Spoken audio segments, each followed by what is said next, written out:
Graça a vós outros e paz da parte de Deus, nosso Pai, e do nosso Senhor Jesus Cristo. Estas são as palavras introdutórias do apóstolo Paulo na carta aos Efésios, no capítulo 1, verso 2. Esta é uma expressão comumente usada pelo apóstolo Paulo em suas cartas. Na verdade, em várias cartas, seja na introdução e no final das mesmas, o apóstolo se utiliza desta expressão graça e paz. Esta expressão nasceu no livro de Salmos.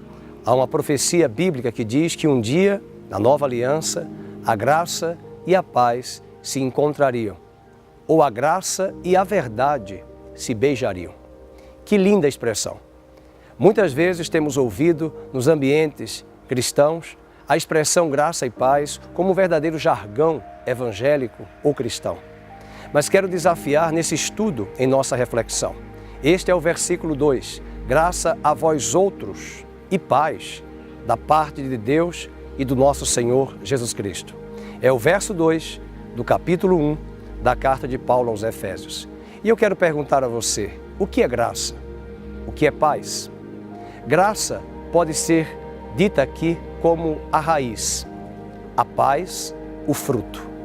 Não tem como existir fruto de uma maçã se não houver uma árvore, uma raiz de uma macieira. A graça é a aplicação da obra de Deus em Cristo em nossas vidas. É dom divino, é dádiva, é tudo aquilo que Deus fez em nosso homem interior. É tudo aquilo que Deus tem aplicado em nossa vida pela fé em Cristo. Quando nós cremos em Jesus, na sua obra vicária, na sua morte substitutiva por nós naquela cruz, se dando por nós, tornando-se pecado, maldição em nosso lugar, tornando-se separado e, ao mesmo tempo, permitindo que eu e você pudéssemos ser reconciliados com Deus, justificados, perdoados. É esta graça que vai ser aplicada em nosso coração. O próprio João Batista, primo de Cristo, pôde afirmar, quando ele vier, falando acerca de Jesus, ele terá o machado na mão para cortar pela raiz toda árvore que não produz bom fruto. Qual era a árvore que estava em mim e em você? O pecado. É esta árvore chamada pecado, a natureza, que vai gerar frutos de uma árvore, de uma raiz, e esses frutos são chamados de pecados. Para a Bíblia Sagrada, o pecado, raiz, natureza, vai gerar pecados. Assim também a graça é esta obra, essa nova planta, essa nova raiz, esse caule que vai surgir, a obra de Cristo aplicada em minha vida, na sua vida, quando nós passamos a crer em Jesus como nosso Senhor e Salvador e entendemos a sua morte substitutiva por nós naquele lugar. Uma vez que a raiz vai ser plantada, agora é muito natural que o fruto dessa raiz, dessa planta, chamada justiça de Deus em nossas vidas, possa trazer como fruto a paz. Vivemos numa sociedade que almeja, que anela intensamente pela paz. O próprio Oriente Médio, a Terra Santa de Israel, clama por paz. Seu coração clama por paz. As clínicas psiquiátricas, as clínicas de cardiologia, os homens têm estado estressados, angustiados, tensos, abatidos, perplexos, em detrimento de tantas atrocidades. E alguns têm buscado paz em tantos lugares, muitas vezes uma paz mental, uma paz intelectual, uma paz social, uma paz coletiva, uma viagem, um passeio, um restaurante.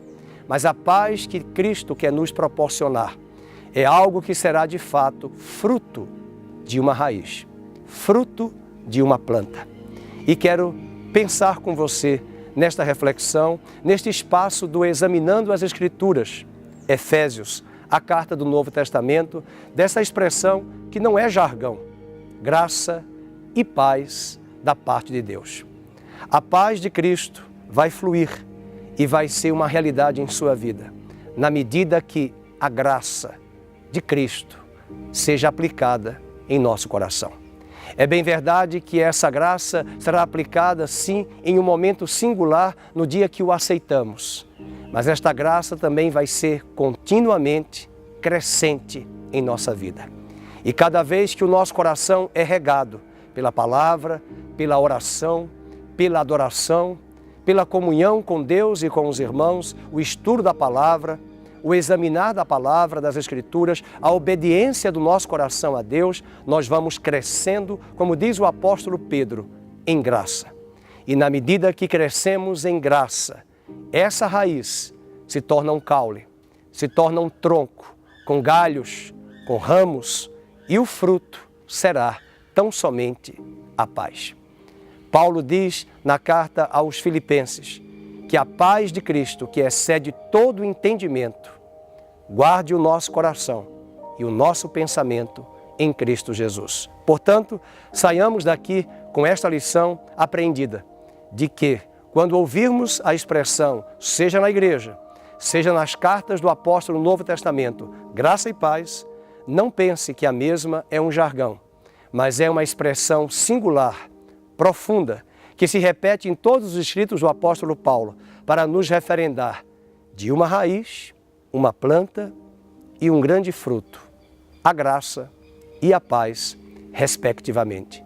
Deus abençoe a sua vida.